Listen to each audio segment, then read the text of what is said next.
ओम शांति। 27 मई 2026 बाबा के महावाक्य। मीठे बच्चे, कालों का काल बाबा आया है। तुम्हें काल पर जीत प्राप्त कराने। मन मनाभव के मंत्र से ही तुम काल पर जीत पाएंगे। प्रश्न, रूहानी बाप तुम रूहानी यात्रियों को कौन सी एक विशेष शिक्षा देते हैं? उत्तर, हे रूहानी यात्री, तुम देही अभिमान छोड़ देही अभिमानी बनो। रावण ने आधा कल्प से तुम्हें देही अभिमानी बनाया। अब आत्म अभिमानी बनो। यह रूहानी ज्ञान सुप्रीम रूह ही तुम्हें देता और कोई दे नहीं सकता। गीत। ओम नमो शिवाय। ओम शांति। बच्चों ने अपने बाप की महिमा सुनी। गाया भी जाता है, ऊंच ते ऊंच भगवान। वह है सब बच्चों का बाप। बाकी जो भी हैं आपस में सब ब्रदर्स हैं और सबका बाप भी एक है। वह है शिव बाबा। बाप ने समझाया है, हे बच्चों, भक्ति मार्ग में तुमको दो बाप हैं, लौकिक बाप और पारलौकिक बाप। रचयिता से रचना को वर्षा मिलता है, वह है हद का वर्षा। यह है बेहद का वर्षा। बेहद का बाप तो एक ही है, जिससे बेहद का वर्षा मिलता है। वह है निराकार। उसका नाम है परम पिता परमात्मा शिव। कहते भी हैं शिव परमात्माय नमः। वह है ऊंच ते ऊंच। तुम्हारी बुद्धि चली जाती है निराकार बाप की तरफ। वह रहते हैं परम धाम में, जहाँ से तुम आत्माएं आती हो। बाप भी वहाँ ही रहते हैं। वह है ही सर्व का सद्गति करने वाला। उसमें भी भारत परमपिता परमात्मा का बर्थ प्लेस है। शिव जयंती भी यहाँ मनाते हैं। उस रूहानी बाप को ही ज्ञान का सागर, पतित पावन, लिबरेटर, गाइड कहा जाता है। वही दुख हरता सुख करता है। यह भारतवासी जानते हैं। यह दुख धाम है। भारत ही सुख धाम था। बाप बच्चों को बैठ समझाते हैं, हे भारतवासी, तुम विश्व के मालिक थे, जबकि तुम्हारा आदि सनातन देवी देवता धर्म था। देवी देवता धर्म श्रेष्ठ, कर्म श्रेष्ठ थे। अब यह धर्म भ्रष्ट, कर्म भ्रष्ट बन गए हैं। अपने को पावन देवता कहला नहीं सकते। कलयुग अंत तक भक्ति मार्ग चलता है। इसमें ज्ञान होता नहीं। ज्ञान से होती है सद्गति। सर्व का सद्गति दाता बाप जब तक न आए तब तक सद्गति हो ना सके। बाप कहते हैं, मैं कल्प के संगम युग पर आता हूँ। इस समय है ही पतित दुनिया। पावन एक भी होता नहीं। भल सन्यासी पवित्र बनते हैं, परंतु फिर उनको पुनर्जन्म तो यहाँ ही लेना है। विष से जन्म लेना पड़े, वापिस जाने का है नहीं। जब चक्कर पूरा होता है तभी बाप आकर ले जाते हैं। इनको कहा ही जाता है रूहानी ज्ञान। सुप्रीम रूह रूहानी ज्ञान देते हैं। सुप्रीम रूह ही ज्ञान का सागर पतित पावन है। बाकी शास्त्रों का ज्ञान तो है भक्ति मार्ग। बाप कहते हैं यज्ञ तप तीर्थ आदि करते और ही नीचे गिरते आए हो। तुम पहले सतो प्रधान थे। भारत में प्योरिटी थी तो पीस प्रॉस्पेरिटी भी थी। हेल्थ वेल्थ दोनों थे। आज से 5000 वर्ष पहले की बात है। यह भारत स्वर्ग था। उस समय और कोई धर्म नहीं था। सिर्फ एक ही आदि सनातन देवी देवता धर्म था जो परमपिता परमात्मा ने स्थापन किया। स्वर्ग की स्थापना तो वही करेंगे। मनुष्य तो कर ना सके। ऐसे तो नहीं कहेंगे श्री कृष्ण रचयिता है। नहीं, रचयिता एक ही निराकार शिव है। बाकी है उनकी रचना। रचयिता से ही रचना को वर्षा मिलता है। बाप समझाते हैं मैं तुम्हारा बेहद का बाप हूँ। तुमको बेहद का वर्षा देता हूँ 21 जन्मों के लिए। सूर्यवंशी चंद्रवंशी पवित्र धर्म स्थापन करता हूँ। ब्राह्मण धर्म है चोटी। सबसे ऊंच है रूहानी बाप। रूहों को आप समान बनाते हैं। बाप ज्ञान का सागर सुख का सागर है तो तुमको भी बनाते हैं। भारत ही सुख धाम था, अभी तो दुख धाम है। बाप कैसे आते हैं यह किसको भी पता नहीं है। सतयुग आदि से कलयुग अंत तक यह सारी हिस्ट्री ज्योग्राफी भारत की है। यह लक्ष्मी नारायण कितने हेल्दी वेल्दी थे। कभी बीमार नहीं पड़ते थे। अभी काल पर विजय पाने की शिक्षा ले रहे हैं। बाप जिन्हें कालों का काल महाकाल कहा जाता है वह तुमको काल पर विजय पहनाते हैं। नाम भी सुना शिवाय नमः।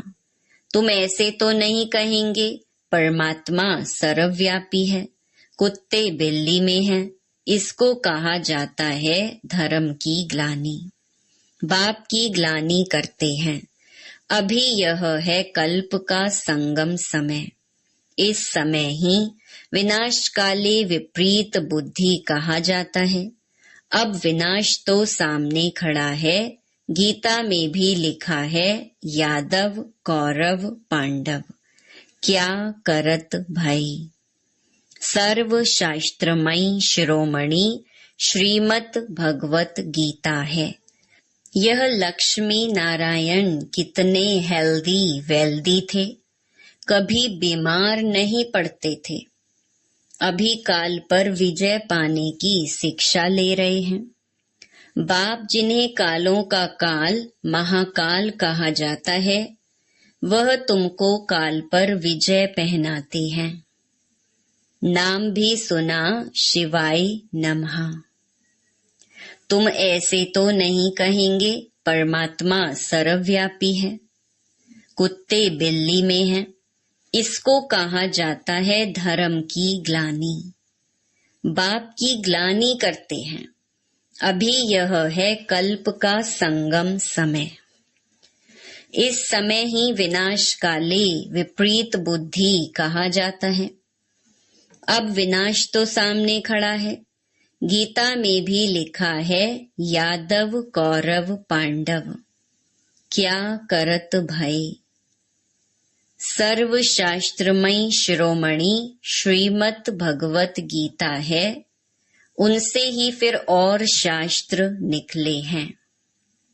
तुम जानते हो गीता है डेइटी धर्म का शास्त्र। बाप कहते हैं मैं आता हूँ तुमको शूद्र से ब्राह्मण बनाता हूँ, फिर सो देवी देवता बनाता हूँ, फिर तुम क्षत्रिय वैश्य शूद्र बनते हो। बाप समझाते हैं तुम 84 जन्म कैसे लेते हो। सबसे जास्ती जन्म जरूर वह लेते हैं जो पहले पहले सतयुग में आते हैं। मैक्सिमम 84 जन्म लिए हैं तुम भारतवासियों ने, मिनिमम 1 जन्म। यह भी बाप ही बैठ समझाते हैं। बाप बिगर किसको ज्ञान का सागर नहीं कहा जाता। पतित पावन ज्ञान का सागर कहने से बुद्धि ऊपर चली जाती है। बाप ही सबको लिबरेट कर वापस ले जाते हैं। सर्व का सद्गति दाता एक ही बाप है। अच्छा, फिर सर्व की दुर्गति कैसे होती है? कौन करता है? सद्गति सतयुग को, दुर्गति कलयुग को कहा जाता है। बाप कहते हैं मैं कल्प कल्प तुम बच्चों को आकर सद्गति देता हूँ। तुम बच्चे सारे वर्ल्ड की हिस्ट्री ज्योग्राफी जानते हो। स्कूलों में तो आधी हिस्ट्री ज्योग्राफी सिखाते हैं। सतयुग त्रेता में कौन राज्य करते थे किसको पता नहीं। चित्र तो बरोबर हैं। यह लक्ष्मी नारायण राज्य करते थे। कितना समय वह राजधानी चली तुम बता सकते हो? क्रिश्चियन डिनाइस्टी 2000 वर्ष चली, बौद्ध डिनाइस्टी इतना समय चली, इस्लामी आदि आदि। उनके आगे फिर चंद्रवंशी थे जो 1250 वर्ष चले। सतयुग त्रेता में सूर्यवंशी चंद्रवंशी ही थे और कोई धर्म नहीं था। तुम ही सूर्यवंशी चंद्रवंशी बनते हो। अब फिर से बने हो ब्राह्मण वंशी। यह सारा नाटक भारत पर ही बना है। भारत ही हेल और हेवन बनता है और धर्म वालों के लिए नहीं कहेंगे। वह तो हेवन में होते ही नहीं। कोई मरता है तो कहते हैं स्वर्गवासी हुआ, परंतु समझते नहीं। नरकवासियों को तो नरक में ही जन्म लेना पड़े, स्वर्गवासी स्वर्ग में ही पुनर्जन्म लेंगे। तुम बच्चे समझते हो यह लक्ष्मी नारायण स्वर्गवासी थे। उन्होंने यह राजधानी कैसे पाई? लाखों वर्ष की बात तो याद रह न सके। सतयुग में यह शास्त्र आदि होते नहीं हैं। यह सारी भक्ति की सामग्री है। सीढ़ी नीचे उतरनी ही है। सतो प्रधान से सतो रजो तमो में यह सीढ़ी उतरने में 5000 वर्ष लगते हैं। सतयुग में 16 कला संपूर्ण, फिर त्रेता में 2 कला कम। आत्मा में चांदी की खाद पड़ी। कॉपर एज में आए तो कॉपर की अलॉय पड़ी। इस समय बिल्कुल ही तमो प्रधान है। आत्मा में ही खाद पड़ती है। तुम ही पूरे 84 जन्म लेते हो। यह रूहानी बाप शिव बाबा आकर रूहानी बच्चों को समझाते हैं। तुमको अब आत्म अभिमानी बनना है।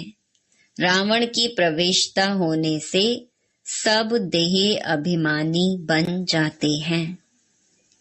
अब अपने को आत्मा समझना है। हम ही 84 जन्म ले भिन्न भिन्न पार्ट बजाते आए हैं। अब 84 का चक्कर पूरा हुआ। अब तो शरीर भी जर्जरीभूत हो गया है। द्वापर से रावण राज्य होता है, सतयुग में है राम राज्य। सतयुग में तुम आत्म अभिमानी थे। द्वापर कलयुग में तुम देह अभिमानी बन जाते हो, ना आत्मा को ना परमात्मा को जानते हो। बाप समझाते हैं, आत्मा एक स्टार है, भ्रकुटी के बीच में चमकता है अजब सितारा। उनको सिवाय दिव्य दृष्टि के देखा नहीं जा सकता है। वह बिल्कुल ही सूक्ष्म है। आत्मा ही एक शरीर छोड़ दूसरा लेती है। हम आत्मा ने 84 जन्म लिए हैं। परम पिता परमात्मा भी बिंदी है। उनको ही ज्ञान का सागर, पतित पावन, नॉलेजफुल कहा जाता है। परम पिता परम आत्मा में सृष्टि के आदि मध्य अंत का ज्ञान है। बीज रूप होने के कारण उनको सत चित आनंद स्वरूप कहा जाता है। बाप में जो ज्ञान है वह जरूर सुनाना पड़े। यह है स्पिरिचुअल नॉलेज। सब रूहों का बाप आकर रूहों को पढ़ाते हैं। तुमको आत्म अभिमानी बनना है, शिव बाबा हमको पढ़ाते हैं। वही नॉलेजफुल है। बाबा ही आकर स्वर्ग की रचना रचते हैं। तुमको स्वर्ग का लायक बनाते हैं। यह सृष्टि चक्र का राज कोई मनुष्य नहीं जानते। बाप को ही ना जानने कारण भारत का यह हाल हुआ है। भारत में प्योरिटी थी तो पीस प्रॉस्पेरिटी थी। अभी तो है ही नर्क, फिर कोई स्वर्ग में जा कैसे सकते। बिल्कुल ही पत्थर बुद्धि हो गए हैं। बाप कहते हैं, मैं बच्चों के लिए कोई तो सौगात ले आऊंगा। तुमको स्वर्ग का मालिक बनाता हूँ। जिन्होंने कल्प पहले वर्षा लिया है वही अब लेंगे। मनुष्य से देवता बनेंगे। वास्तव में प्रजापिता ब्रह्मा के तो सब बच्चे हैं। अब ब्रह्मा द्वारा शिव बाबा रचना रच रहे हैं। ब्रह्मा कुमार कुमारी बनते जाते हैं। शिव बाबा से वर्षा लेने के लिए पुरुषार्थ करना है। तमो प्रधान से सतो प्रधान बनना है। बाप कहते हैं, बच्चों मुझे याद करो तो तुम्हारे सब विकर्म विनाश होंगे। यह स्पिरिचुअल नॉलेज सिवाय बाप के और कोई दे नहीं सकता। रूहानी बाप ही रूहों को नॉलेज देते हैं। तुम रूहानी यात्रा करते हो। देही अभिमान को छोड़ देही अभिमानी बनते हो। आत्मा अविनाशी है। आत्मा में ही पार्ट भरा हुआ है। आत्मा कैसे 84 जन्मों का पार्ट बजाती है अब मालूम पड़ा है। हम सूर्यवंशी थे, फिर चंद्रवंशी बने, फिर हमको सूर्यवंशी बनना है। अभी बाप सतो प्रधान बनने की शिक्षा देते हैं। माँ मेकम याद करो। भगवानुवाच, गीता का भगवान शिव बाबा है, ना कि श्री कृष्ण। श्री कृष्ण की आत्मा भी अब सीख रही है। अच्छा, मीठे मीठे सिकिलधे बच्चों प्रति मात पिता बाप दादा का याद प्यार और गुड मॉर्निंग। रूहानी बाप की रूहानी बच्चों को नमस्ते। धारणा के लिए मुख्य सार। पहला, रूहानी यात्रा करनी और करानी है। स्वयं को सतो प्रधान बनाने के लिए एक बाप को याद करना है। आत्म अभिमानी बनने का पूरा पूरा पुरुषार्थ करना है। दूसरा, काल पर विजय पाने के लिए बाप की शिक्षा को ध्यान पर रखना है। अपने को रूह समझ रूहों को ज्ञान देना है।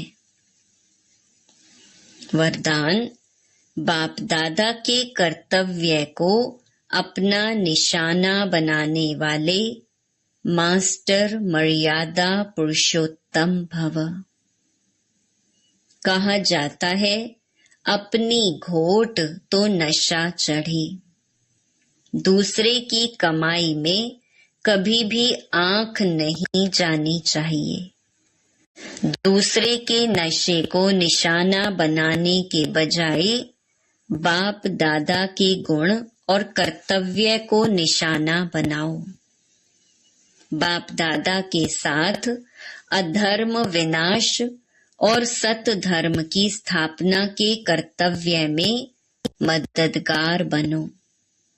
अधर्म विनाश करने वाले अधर्म का कार्य व दैवी मर्यादा को तोड़ने का कार्य कर नहीं सकते।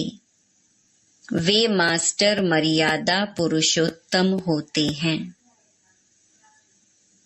स्लोगन, नॉलेजफुल बन व्यर्थ प्रश्नों को स्वाहा कर दो तो समय बच जाएगा।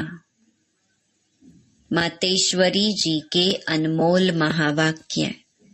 जिसका साथी है भगवान, उसको क्या रोकेगा आंधी और तूफान। देखो, यह गीत सिद्ध करता है कि आत्मा और परमात्मा दो चीज हैं। न ईश्वर सर्वव्यापी है, क्योंकि जिसका साथी है ईश्वर, वो हाजिर होते हुए फिर भी सृष्टि में इतना दुख क्यों। मनुष्य इतने कंगाल मोहताज क्यों। परमात्मा तो सुख स्वरूप है, तो सर्वव्यापी परमात्मा कहना गोया परमात्मा की इंसल्ट करना है। भगवान के हाजिर होते दुनिया सुख स्वरूप होनी चाहिए व दुख रूप। फिर परमात्मा को पुकारने की दरकार क्यों। तो इस समय माया सर्वव्यापी है, ना कि परमात्मा हाजिर है। परमात्मा सिर्फ एक बार संगम पर आता है, तब उनको हाजिर नाजिर कह सकते हैं। बाकी उनकी याद सबके दिलों में जरूर व्यापक है। शरीर को चलाने वाली शक्ति तो हर एक में भिन्न भिन्न संस्कार वाली आत्मा है, ना कि परमात्मा है। अब विचार करना है कि परमात्मा का साथ क्यों लिया है। इस माया के आंधी और तूफान से पार होने के लिए तो जरूर कोई माया का तूफान है, जिससे पार होने के लिए उस परमात्मा का साथ हम आत्माएं मांगती हैं। अगर वो हाजिर होता तो ना माया की उलझन होती, ना उनका साथ लेने के लिए याद करना पड़ता। तो हम आत्माओं और परमात्मा दोनों का इस खेल में पार्ट है। तो जब परमात्मा आता है तो उनका पूरा साथ ले उनका हो जाना है, तब ही माया के तूफान से छूट पाएंगे। भल वो सबका सुखदाता है, परंतु जो प्रैक्टिकल में उनका सहारा लेते हैं उन्हों को ही साथ मिलता है। तो उन बच्चों को एक्स्ट्रा प्राप्ति होती है। भल वो दुनिया के अंदर आए उपस्थित हुआ है, परंतु ओहो आश्चर्यवत, दुनिया इनको न जानने के कारण इनका साथ नहीं लेती है। अगर इनका पूरा साथ पकड़ लें तो मदद देने में मशहूर है। कहते हैं, एक कदम तुम आगे बढ़ो तो 10 कदम आगे आएंगे। तो वो संपूर्ण वर्षा देते हैं जिसमें कोई अपूर्णता नहीं होती। अच्छा, ये अव्यक्त इशारे सदा अचल अडोल एक रस स्थिति का अनुभव करो। कोई भी संकल्प आए तो ऊपर देकर स्वयं निसंकल्प होकर चलते जाओ। विचार देना, इशारा देना यह दूसरी बात है, हलचल में आना यह दूसरी बात है। तो सदा एक रस, संकल्प दिया और निरसंकल्प बने। सदा ध्यान रहे कि मुझे कर्मेंद्रिय जीत बनना है। कोई एक कर्मेंद्रिय की आकर्षण भी एक बाप का बनने नहीं देगी। एकरस स्थिति में स्थित होने नहीं देगी। अच्छा, ओम शांति।